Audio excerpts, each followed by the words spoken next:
Hello and welcome to The Connection Compass. I am your host, Andrea Louise Evans. To find out more about my work, please visit andrealevans.com. On today's episode, we meet Ru Howard, businesswoman and franchisee of the Women in Business Network, also known as WIBN, across Bolton, Bury and Worsley. During our conversation today, we're diving deep into the realities of prejudice and judgments women face in the professional world, but most importantly, how we can rise above the challenges, stereotypes, and the strategies that help us to navigate it all together, because empowered women empower women. Hello, Ru, and welcome to The Connection Compass. It's lovely to have you here. How are you today? You okay? I'm fine, thank you, Andrea, and thanks for the invitation. I'm really looking forward to our conversation because I think you've got some really valuable experiences that you can bring from your business background. So just for our listeners, would you mind me telling us a little bit about yourself? Yeah, so my full name is Rupinder Howard. I abbreviate it to Ru Howard. I am a tax consultant by trade. I worked at the Inland Revenue when I was 18. I left when I was 22. And I went to work in firms of accountants after that. And I gained my qualifications from that. In 2017, I left the accountancy profession and set up myself as a business consultant, or at the time, I was a business coach because I'd started some coaching badges, which leads me on to today, which is me owning a Women in Business franchise for Worsley, Bolton, and Bury. Wow, thank you so much. That's a really interesting background. And like I said, you've got lots of experience there to bring to people that could really help them. Over your years in business, what have you found the most challenging? I think I found the most challenging is being heard. So when you are a woman and you've worked up that corporate ladder, being heard is still quite hard in things like management meetings and sometimes with clients when you're going in with a partner or another senior person, you're automatically seen to be the note taker or, Wow. or something else, not Mm. the person with the knowledge in the room. That's really interesting. Do you think those perceptions come from both men and women, or do you think it lies at the gentleman's door? I think it's still a man thing. It's still a Okay. male perception. Mm, Uh, and I think women appreciate it, or women are quite surprised at the journey. So yes. women will go, "Wow, I want I want you to talk." And men will Yeah. go, "Oh, you weren't what I was expecting." Okay. Which leads me to abbreviating my name. So I'm not ashamed of my name. I love my name, Rupinder. It's a wonderful name and it's got a wonderful meaning, but it's the perception that it brings. So when I've been pitching for work, people Mm, have seen Rupinder Howard and not known what to expect or not returned calls or mm. actually thought I was a man. Right. Wow. And then when I've changed it to Ru Howard and softened it a little bit, I found that I managed to win work.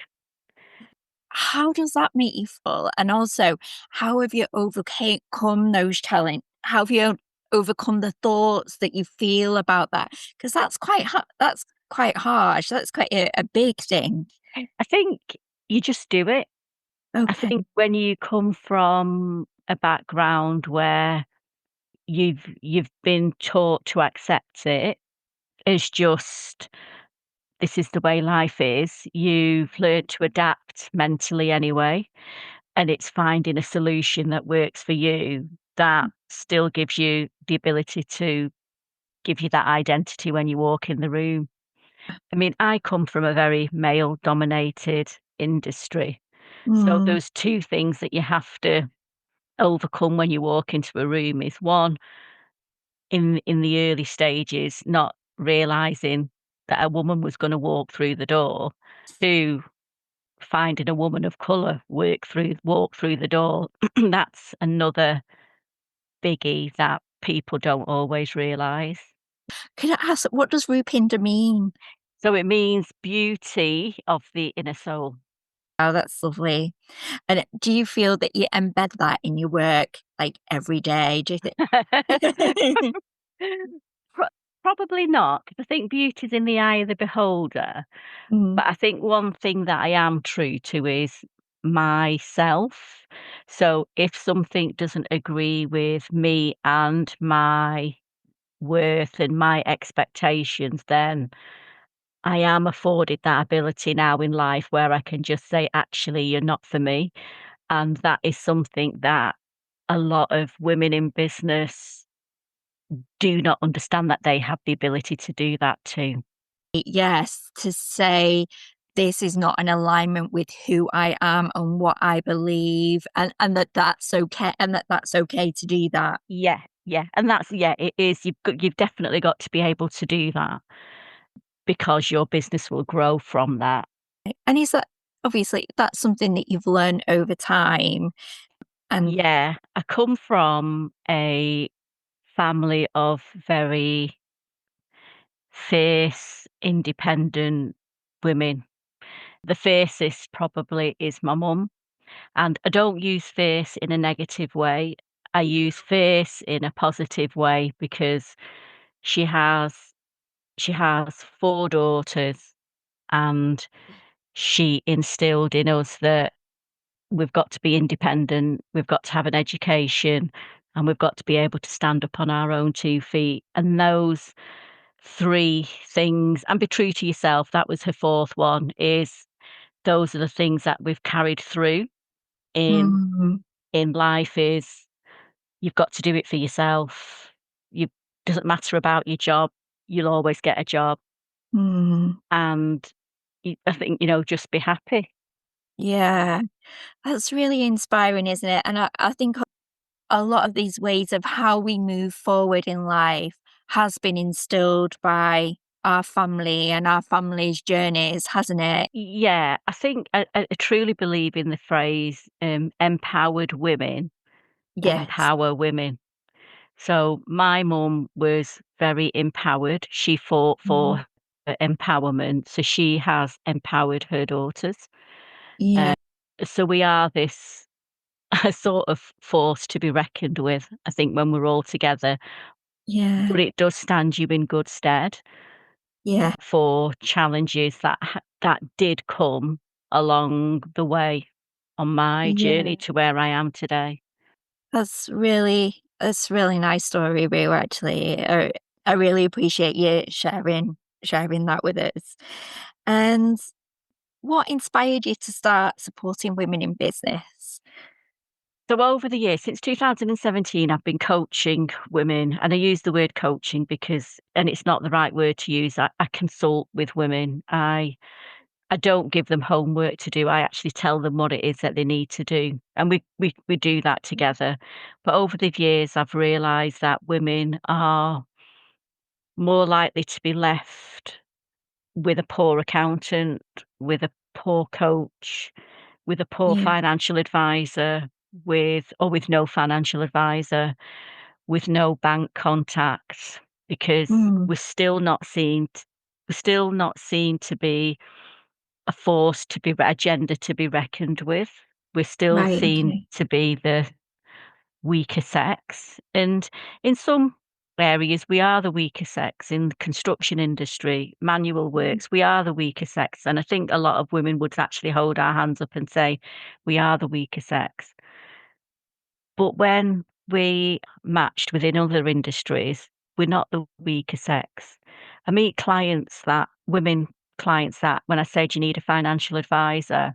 They'll say, "No, it's okay because my husband's got one, so I'll just use him or Right, her." okay. And Mm, whilst you're in a relationship and you are married or you're cohabiting, I do believe that you should get your own advice Mm, when it comes to finances, and you should always go to the expert that's right for you. yes. So Yeah. I don't mind. So women are often we're put on the back burner. We don't get told about shareholders agreements when we set up our business. We don't get told about our own business insurance that we need. We don't get told how hard it is juggling school holidays and running a full-time business. We don't get told how to manage looking after an elderly parent, but they're the things that is expected of a woman. Yes. And it is really important to know all about the legal side. Women don't understand their accounts, but they need to understand their accounts because they are challenged more about their facts and about their figures when they go and sit in front of a bank or a lender. But Right. Okay. they don't know about them because they get Mm, told that just look at that bottom line figure, that's how much you've made, and this other figure here is how much tax you've made. We mm, don't get taught to go and find the experts. We don't get taught to share our stories. Get we don't tell each other how difficult it is mm. until we have a one-to-one, or unless we're sat in a room of other women that and we're able to drop our guards and say, "Yeah, I'm having the same difficulties. Please, just somebody help me." And in terms of finding those key people, women to find their experts, what would you recommend? What are your tips around that? My recommendation is go and see them, meet them Mm, face to face, and ask them the uncomfortable questions. As men, they don't ask about family, they don't ask about the spouse, they don't ask yeah. about the extended things, whereas women need that reassurance. I've won 90% of my clients or more than that because I can go into a room and say, "I've got 2 boys, one's at university, one's 15," and I can share my experience, and I can say, "I've had to change my hours to fit in with my boys," or on a Monday, "I've got to finish at 3:30 because I've Mm, got to go and pick my son up from hockey practice. On a Thursday, mm, I might not be around because I'm going to pick my son up from where he's played hockey."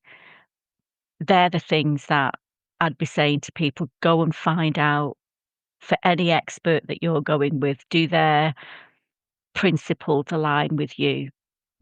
Would mm, they drop everything to go and pick up their child from school? mm. Are they do they do the school run if it's a male? Do they understand you? Do they understand your business? Can they empathise with you? Because 90% of what I do is being able to empathise with my clients and go, "Actually, I do get you, Mm, and this is what I'm gonna do."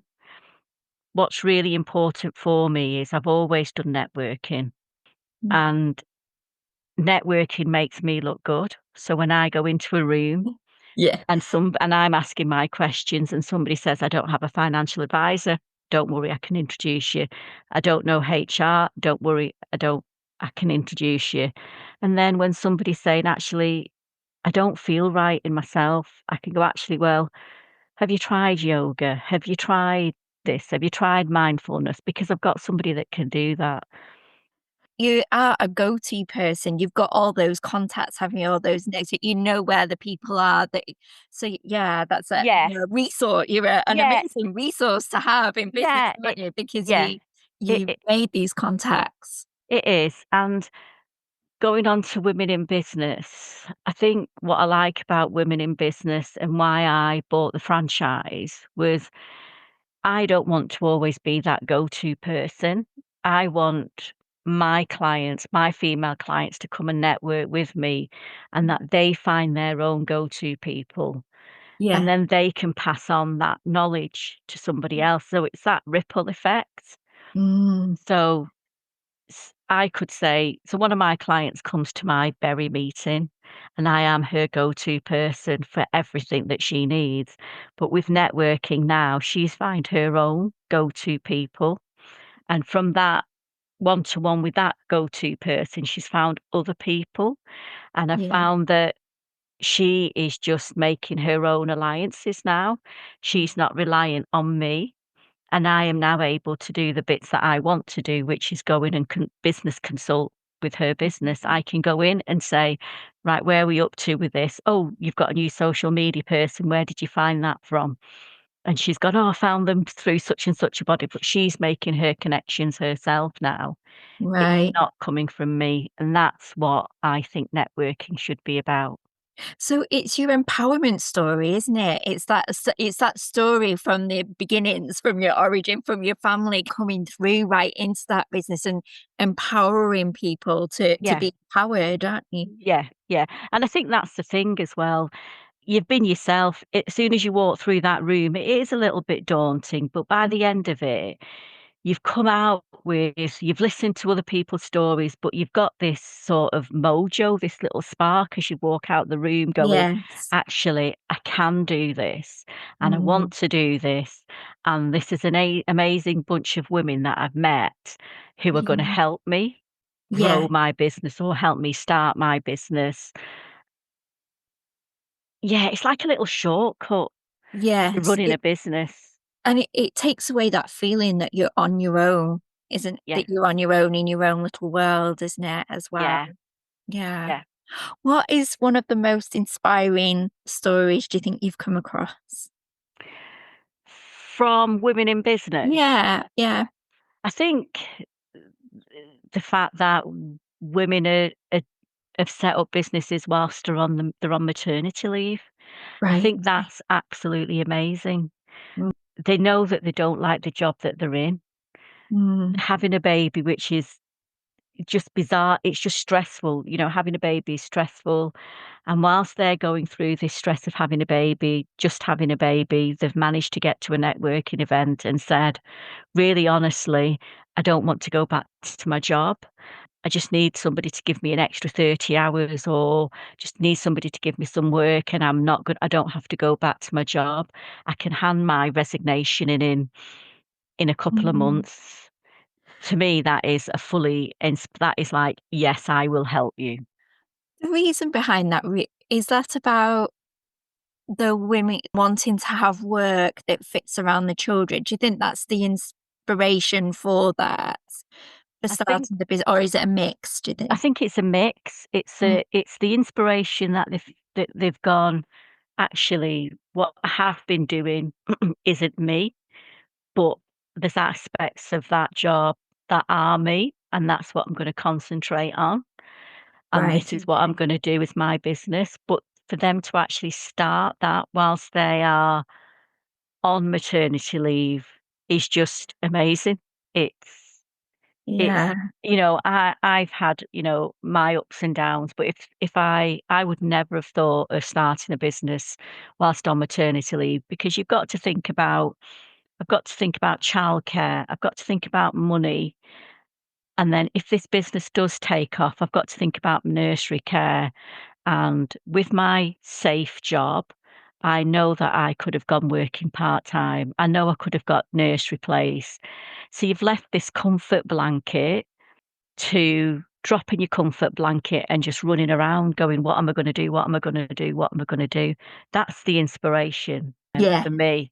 And then I think the other inspiration is people in their late 40s, early 50s going, "Actually, mm, I'm gonna pivot. yeah, I'm gonna retrain, and I'm going to go off and do something that I've always wanted to do, or something that has benefited them personally, that they've got, actually, I'm yeah, gonna go off and do this on my own. Whether I can make it a business but I'm gonna test it. I'm gonna dip my toe in the water and see if I can do it." They are the two type of inspirational women that have come through the door for me at WIBN. Is I've done something, I've come from a totally different background, but this is what I'm gonna do. And the women that have just started their journey, that have got no experiences, that you're thinking, "Wow, that is just amazing." yes, yeah, that's true.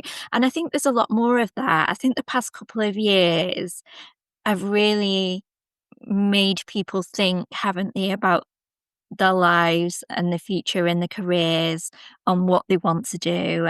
And I see, because I've done it because I've done it myself. I've met more people like me that have made a different decision, and however it's going to go, there's just this little voice inside that says, just try it, just try it. You've just got to try. Yeah. I think the good thing about WIBN is you've got that voice inside your head that says, "Just try it." But when you come to a meeting, you've got these women that go, "Just do it.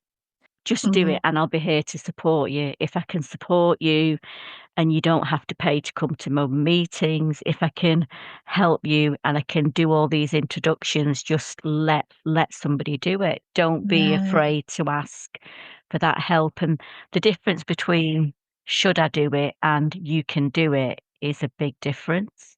yeah. That's quite interesting actually, because quite a few episodes ago now, I did a podcast with my yoga teacher who I did my yoga teacher training with, and we were talking about having that voice, but being on your own with that voice. So just sat in a chair and you're thinking of your ideas and you're on your own.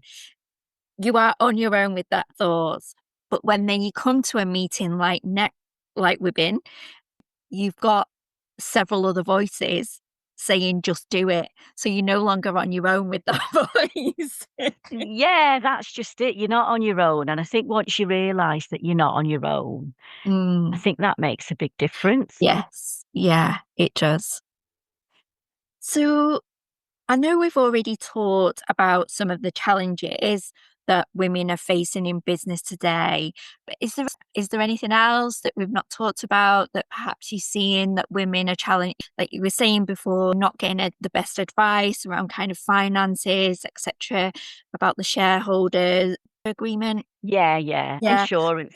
I think time is the biggest thing. When you're working full time and you're working for somebody, getting that time to go and network is so much easier yeah, because you're still going to get your wage at the end of the month. yeah, When you're running your business on your own and you've got the kids to think about, you've got the house to think about, is networking really what you want to be doing?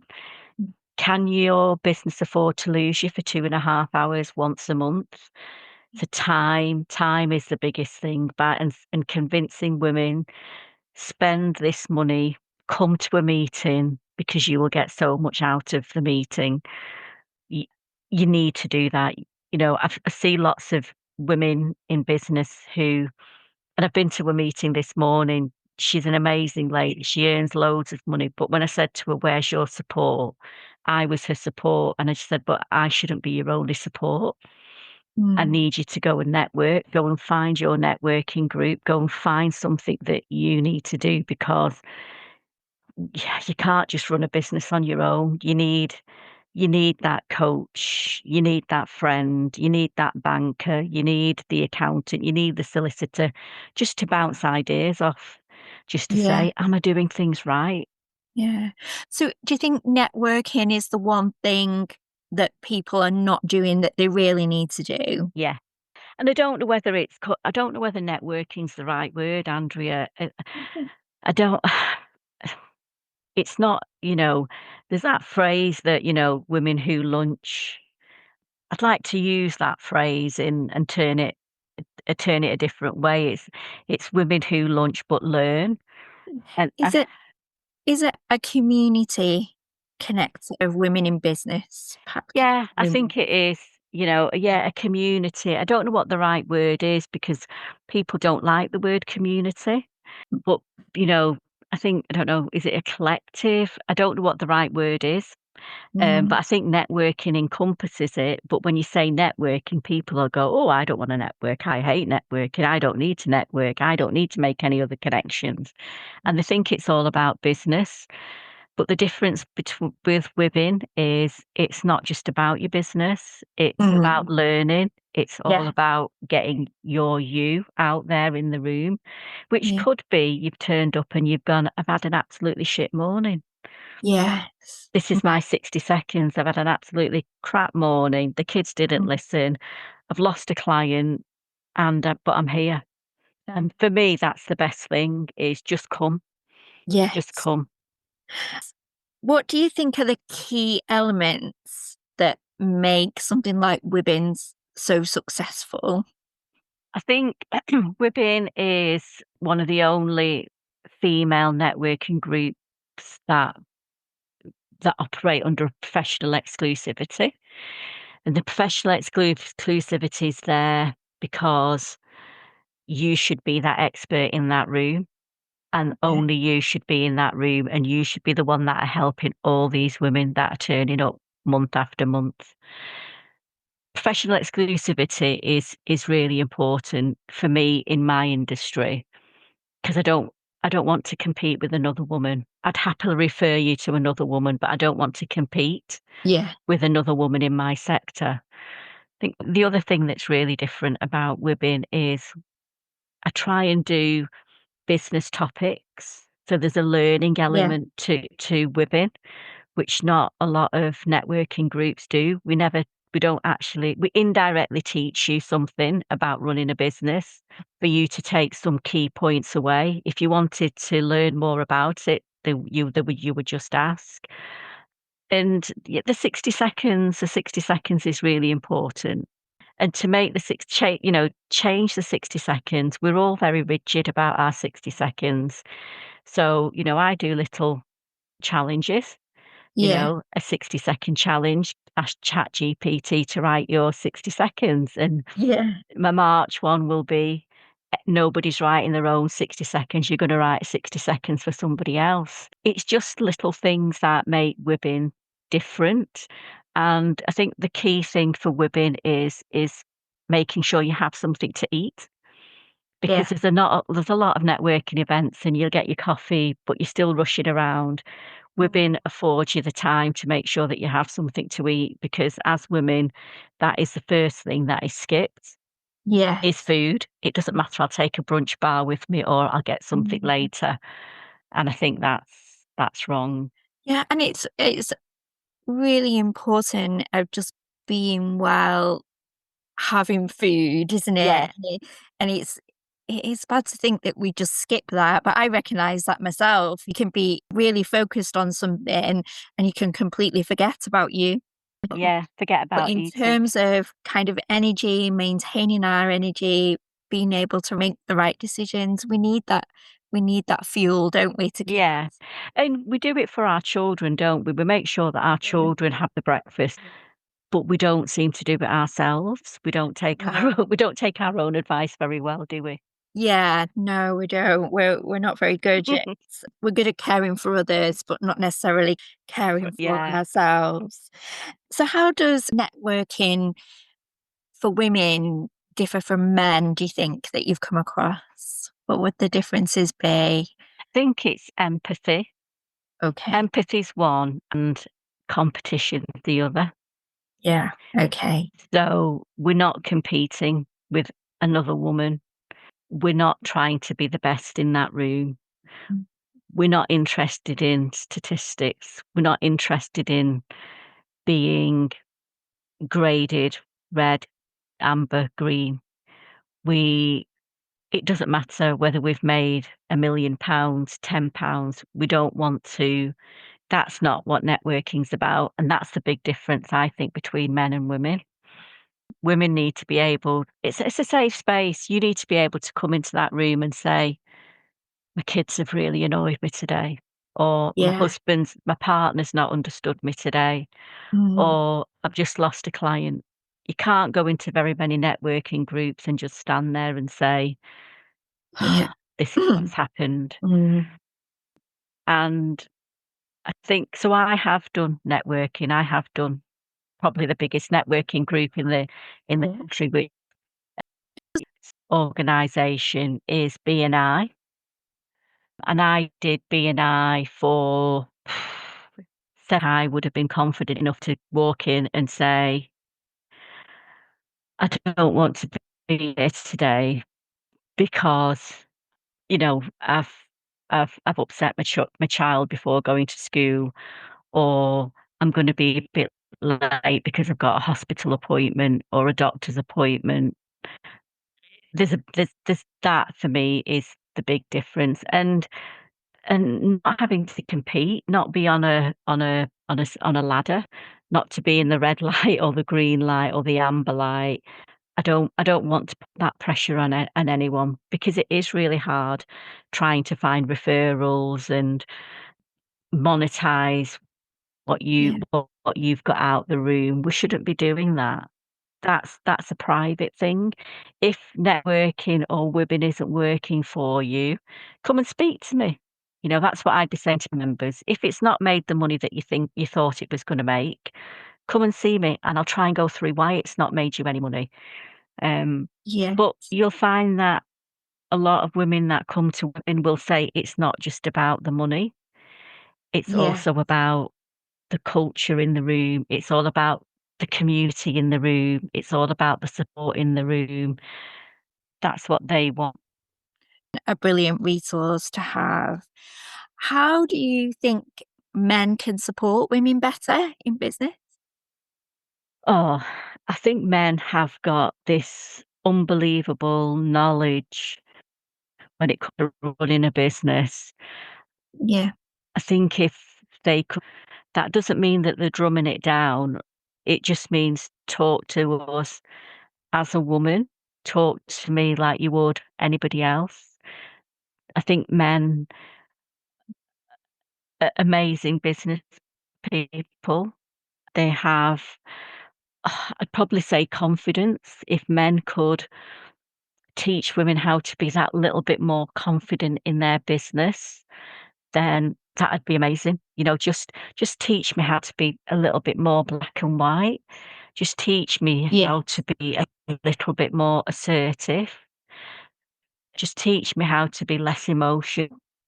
And emotion's not a bad thing in running a business, but sometimes it can it can stop you from having the right conversation with somebody. I see that. And what changes would you like to see in the business world for women? I want there to be a lot of fairness for women. When I worked at the revenue, I ticked 2 boxes. Was it 2? Yeah, 2 boxes. I was a female and I was a woman of color. I think what should I think we just need to change our mindset around women. I was speaking to an accountant the other day and asking her why it was so hard to find an accountant at director level or who set up on their own. Because I was saying she was basically a unicorn, really. I found it so hard to find an accountant. And she was Yeah. lovely enough to say, it's because I prioritise my children over my career. Okay. Should children and your career be seen in the same way? Why should having Mm, children make you less ambitious? Why should people think you're less ambitious because you want to work part-time? mm, I'd like to see a lot more younger women that have got really good businesses that are pushing their way forward to the front and saying, "Look at me. I'm however old and I'm running my own business, and it's an amazing business. I'd love to help any other woman run something similar." I think that's yeah. what I would like to see. And I suppose a final question really, can you tell us about the WIBN meetings, where they are, how we can find them, and also any events that are coming up? Right, so my meetings are run every month. Worsley is every second Wednesday, and that's at the John Gilbert pub in Worsley. Bolton is every third Thursday, and that's at the Toby Carvery in Bolton, and that's a morning group. And my Bolton group is at the Hotel, and that's the fourth Tuesday of the month. The meeting are for 2.5 hours, and it's an amazing meeting. You will get to see a business spotlight, which is all about a member's business. You will get something to eat. You will have a business topic, and you will get to network with some amazing women. Yeah, and it is really good. I've been myself. I've been a couple of times, and it's a great resource to have, and I Yeah. really, really appreciated it. And what I'll make sure I'll do is I'll put all that detail in the show notes so people can see. So thank you, Ru. Thank you so much for coming on the Connection Compass. It has been absolutely wonderful speaking to you, and you are an absolute wonderful resource to have. Thank you so much. Well, thank you for having me, Andrea, and I'll see you on the 6th. Okay. Thank you. Brilliant. Thank you. Another great episode on the Connection Compass today. I've learned so much and understand more why it is so important for women in business to have a space to share their experiences. Ru's mission is clear: to not only break barriers down herself, but to create a space where women uplift and support each other in business, empowering women to empower women. If you're interested in attending the WIBN meetings, all the details are in the show notes along with Ru's contact details. And thank you for listening to this week's episode of the Connection Compass. If you think it will help someone else, please leave a review at podchaser.com. And if you have any questions, please visit Andrea L. Evans' Facebook page. And remember to keep talking, keep connecting for a more interconnected world.